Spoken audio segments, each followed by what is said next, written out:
Boa tarde, pessoal. A gente vai analisar um pouquinho hoje a Revolução Industrial. Esse é um conteúdo que a gente vê bastante nas aulas de história, mas a gente vai analisar em sociologia, porque é principalmente depois da Revolução Industrial e nas transformações sociais que vão acontecer, principalmente na Inglaterra, é que vai servir de objeto de estudo para a sociologia, também para alguns importantes pensadores que a gente já trabalhou, tá bom? Então vamos lá. Primeiro a gente tem que entender a questão do pioneirismo inglês. Por que a Inglaterra? Porque existiam capitais acumulados, na questão com as suas colônias, com a pirataria, com os acordos comerciais, a disponibilidade de mão de obra. Vocês lembram que um processo de cercamento, aqueles camponeses que viviam daquelas terras que eram comunais, pertencentes a todos, acabaram sendo despejados porque onde eles plantavam começou a se criar principalmente ovelhas para a indústria têxtil, então eles foram obrigados a partir. Então vai acontecer o êxodo rural, eles saem do campo e vão para a cidade. Então era uma massa de pessoas pobres, sem estudo, sem nenhuma qualificação profissional, né? Estavam diante de uma revolução industrial, onde se começava o uso das máquinas, substituindo essa mão de obra. Então você imagina o que vai acontecer na sociedade naquele período. Então tínhamos matéria-prima disponível, reserva de carvão, ferro, a lã, que movimentava essa indústria têxtil, mercado consumidor, através do pacto colonial com suas colônias, ou seja, então eles tinham para onde revender esses produtos. Tinha a marinha mercante, que era poderosa, a burguesia no poder através do parlamento, através da Revolução Gloriosa. Né? Então não tinha um rei e uma rainha. Tinha um rei, tinha rainha. Sim, como hoje ainda a gente tem a rainha na Inglaterra, mas há um parlamento. Então, em si, ela não governa só, tem um parlamento para decidir os rumos da nação. E baseado na ética protestante, o estímulo ao lucro, ou seja, a partir do século XVI, quando vai acontecer a ruptura na Igreja Católica, quando temos a Reforma Protestante de Martim Lutero, a gente vai ter o estímulo que ao lucro, a busca pelo capitalismo, uma nova demonstração de fé através do trabalho, através do lucro obtido por um trabalho digno. A pergunta é: como uma mudança abrupta, de repente, de uma hora para outra, nos métodos transformou o mundo, pode ter malefícios, pode ser prejudicial. Não digamos prejudicial, mas sim, uma transformação, uma revolução, segundo o nosso próprio dicionário Aurélio, significa o quê? É radical.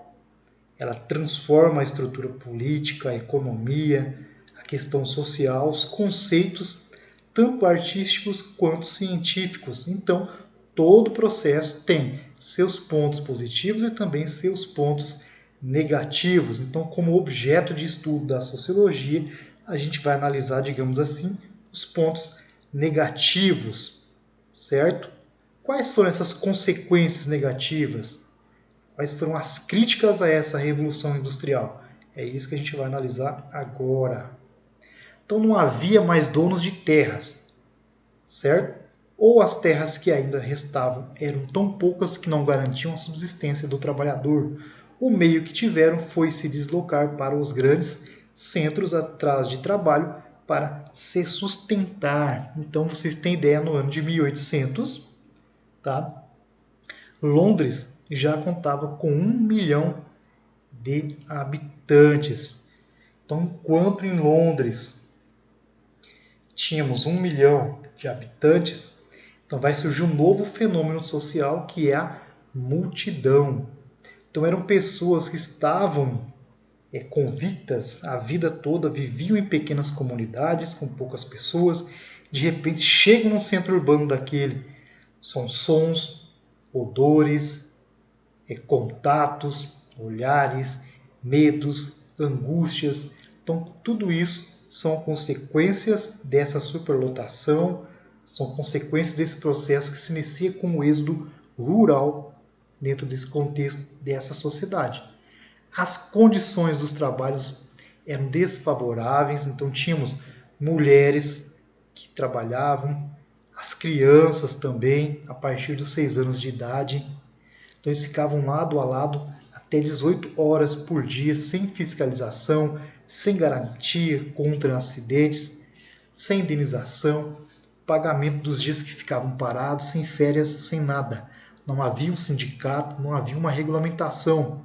Essas pessoas desesperadas eram basicamente exploradas, precisavam trabalhar de uma forma ou outra.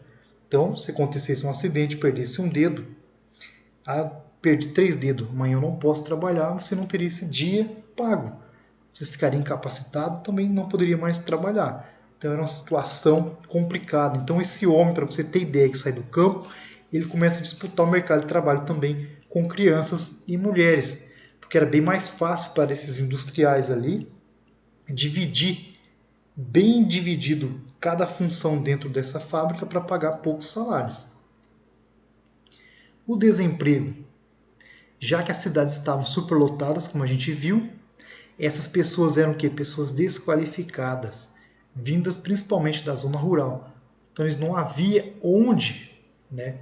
E nem como todos trabalharem. Esse é o retrato, pessoal, básico do capitalismo que a gente vive ainda hoje. Não há trabalho para todos, certo? Então, infelizmente, essa é a realidade. E se inicia no século XVIII com a Revolução Industrial. Então, a partir daí, houve outra subdivisão na questão da manufatura, tá? Que é aquela obra feita pelo artesão, para a passagem da maquinofatura, ou seja, aquela máquina que operava através de fontes de energia que buscava o lucro, porque temos ali escancarado para todos ver, né, o capitalismo. O capitalismo busca lucro. Então, como houve essa transição? O país tinha capital e dimensões suficientes para bancar os investimentos nos equipamentos necessários à transformação econômica. Então, a gente tem ali John, que ele inventa a lançadeira volante, né? Outro, James, ali, ele aperfeiçoa. Então, a partir dali, ela começa a lançar 80 fios de uma só vez. Então, tudo isso buscando o quê? Operar de forma mais avançada, utilizando poucos funcionários, produzindo bem mais do que 2, 3, 4, 5 funcionários. Então, a Inglaterra possuía grandes reservas de carvão mineral. Isso ele era a principal fonte de energia para movimentar essas máquinas e as locomotivas a vapor que estavam surgindo. Então, tudo foi se encaixando para que houvesse a transição. Então, tínhamos ali recursos naturais, mão de obra, a questão políticas, invenções, transformações e, principalmente, essa mão de obra que era desqualificada e poderia ser explorada porque precisava. Ninguém se submete a ser explorado sem a necessidade. Esse homem precisava trabalhar, precisava alimentar a sua família, precisava pagar um aluguel, e assim funcionava essa exploração. Vamos lá. Manufatura. Então vem de manual, o manufatureiro distribuía a matéria-prima e o artesão trabalhava em casa recebendo pagamento combinado. Dar acabamento, tingir, tecer e fiar. Então a produtividade aumentou e cada um realizava uma etapa da produção. Então tínhamos ali o artesanato, trabalho do artesão, vai surgir a manufatura, e dessa manufatura, que gera um avanço dentro do contexto de fabricação de alguns objetos, a gente passa para maquinofatura, a gente vai ter o uso de máquinas, que vai transformar essa matéria-prima em outros produtos, e é como estamos vivendo hoje, rodeado de máquinas que produzem muito mais, gastando bem menos, ou seja, aumentando a margem de lucro. Porque, como vimos, o capitalismo ele busca lucro e principalmente mão de obra barata e desqualificada para ser explorada. Então, os problemas das máquinas. Essas máquinas têm um grande diferencial. Elas aceleravam o processo de produção e não precisavam de certos recursos. Dentro desses certos recursos, a gente pode falar o trabalhador. Então ele não era mais um operador, e sim fazia a manutenção dessas máquinas. Então, com a mecanização, o trabalho ficava desqualificado, o que tendia a reduzir o salário, ou seja, você não iria precisar fazer nada. A sua questão era observar a máquina, o alinhamento, fazer a manutenção necessária para que ela não parasse de produzir. Então, ganhando pouco e vendo que seu espaço estava sendo perdido para essas máquinas, eles, funcionários, acabavam abandonando esse trabalho e sendo facilmente substituídos. É dentro desse contexto que vão surgir os primeiros passos para os sindicatos.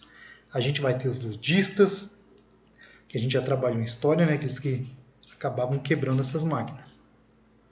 Os pontos, então, negativos primordiais que podemos estabelecer como objeto de estudo da sociologia são justamente a superlotação dessas cidades. Londres, por exemplo, 1 milhão de habitantes. O desemprego. Quando havia o emprego, as condições de trabalho eram desfavoráveis, humilhantes, 18 horas de trabalho, sem condições insalubres, com violências, acidentes, dividindo espaço com crianças, mulheres, idosos. Então, com o desemprego, a gente vai ter o quê?